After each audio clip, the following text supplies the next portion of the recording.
Okay, we've been doing a deep dive, my team, into government documents. Now, we showed you how the FBI's case against Trump was falling apart in early 2017. They couldn't make the case that Trump was colluding with Russia to meddle. They couldn't close the case. Former FBI Director James Comey, former Director of National Intelligence James Clapper testified to that. Peter Strzok, Lisa Page all testified to that. Loretta Lynch made indications of that. So did Sally Yates. For example, look at Clapper's statement there. I never saw any direct empirical evidence that the Trump campaign conspired with the Russians to meddle with the election. Okay, here's what's going on right now. Remember how House Intelligence Democrat Chair Adam Schiff at that time was criticized for repeatedly going on CNN, MSNBC, and other networks during the Trump-Russia probe early in 2017 and for the next 2 years to say that Trump was a Russian asset, was colluding with Russia at a time when the FBI didn't close the case. They had no conclusive evidence of that.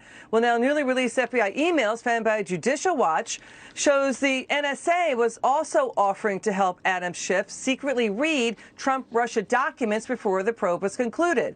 This after we showed you yesterday FBI emails released by Judicial Watch revealed that the FBI helped Democrat Schiff read secret documents too. Okay, look who's here. He's fired up and ready to go. He's Ohio's Jim Jordan, House Judiciary ranking Republican. Congressman, I want to ask you this, whether you like Trump or not or agree with him or not, should politicians read secret probe documents before a case is closed, before the probe is closed, in order to go after a political opponent?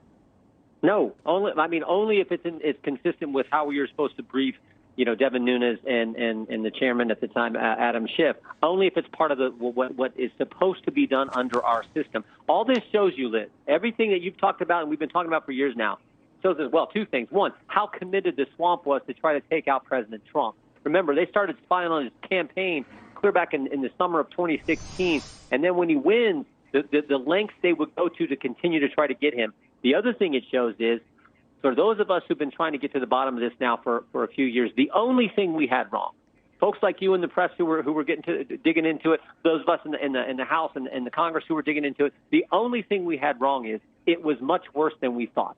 That is the only thing we missed. This is how bad this was. This is how much they wanted to get President Trump, and the lengths they were willing to go when they knew at the time there was never a proper predicate. You just talked about Clapper's statement, but they all said the same thing. We never saw any collusion, but they launched an investigation with no proper predicate, no cause to do it. They did it because they were so out to get this president. Peter Strzok has given a new interview on his new book coming out with the Atlantic magazine saying he still believes that, Trump effectively is working on behalf of Russia. That's the import of that interview. I read it. Let me get back to the NSA. The NSA, the National Security Agency, is moving to help Adam Schiff because Adam Schiff then went on MSNBC in March 2017. You saw that, saying there is more than circumstantial evidence now of Trump-Russia collusion. He said it on CNN in December 2017. April 2018, Schiff rebuts Devin Nunes, saying, the fact that there is collusion. What's going on with the NSA here? Yeah, I don't know that much about the NSA, but I will tell you this. This is the same Adam Schiff who told us that, his office had no contact with whistleblower. He didn't know who the whistleblower was during the whole Ukraine impeachment hoax. So I don't put a whole lot of stock, frankly, in what Adam Schiff is telling us, based on the fact that we know his office had contact with the whistleblower, and yet Adam Schiff said in an open impeachment hearing, no, I don't know who the whistleblower is. That is such a joke. So, again, this is the way the left plays.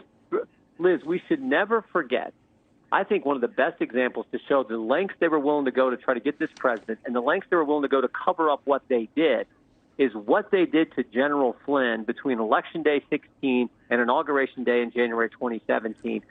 49 times, 38 separate people unmasked Michael Flynn's name because they knew they had to get Flynn. They had to get General Flynn because he would figure it out as the former head of Defense Intelligence. He would figure out what they were doing as the guy who was going to be the national security advisor to the president of the United States. So they set out on a mission to take him down, and they did. And they're still trying to get him, this judge in D.C. So that shows you the lengths they were willing to go after this president. And Adam Schiff, I just don't trust what he says based on what he said about the whistleblower and a host of other things. All right, Congressman Jordan, it's always great to have you on. Come back soon, okay? You bet, Liz. Take care. Have a great weekend.